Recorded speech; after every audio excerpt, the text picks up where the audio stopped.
ng ganito. Kaya, hinahamon ka namin, Pangulong Bongbong Marcos,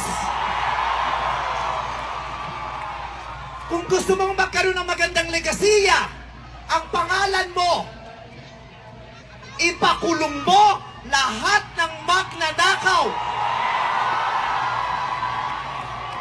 Nakatingin kami sa iyo, Pangulong Bongbong Marcos, at inaasahan ka namin, hindi dahil sa idol ka namin, kundi dahil sinaswelduhan ka namin at inaasahan namin na tutuparin mo ang inuutos naming mga employer mo. Kami ang nagpapasahod sa inyo. Tapos na ang panahon na natatakot tayo sa gobyerno. Takutin natin ang gobyerno dahil ang kapangyarihan nasa sa atin, wala sa kanila. Nakatingin kami sa inyo. Ipakulong lahat. Lahat ipakulong. Bawiin ang mga ari-arian.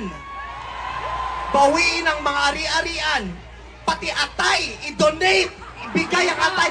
Pati mata, i-donate. Walang ititira kasi nga, hindi tayo pwedeng maawa dahil mga at naman ng mga politiko at bahagi na ng gobyerno na nagnakaw sa atin, nagnanakaw sa atin, mga nakatingin habang may nagnanakaw sa atin, mga kasama ng mga nagnanakaw sa atin, mga alam na may nagnanakaw pero hindi nagsasalita, mga kasama ng mga nagnanakaw, mga nagtatago ng magnanakaw. Isa lang ang gusto namin sabihin sa inyong lahat, patawad kay Father pero putang ina ninyo! Kaputa-putahan ang mga putang ina nyo! Katatapos lang ng misa, pero Panginoon, patawarin nyo kami, pero totoo yan. Ito ang wika ng lahat ng mga Pilipinong ninakawan. Putang ina nyo! Putang ina nyo! Putang ina nyo! Putang ina nyo! Putang ina nyo!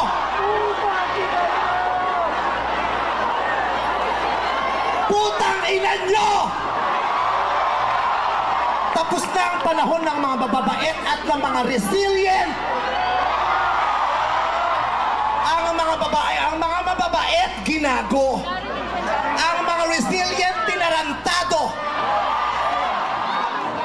Hindi na uubra sa atin yung bait-baitan, kimi-kimian, tahimik-tahimikan, patawad pero hindi po.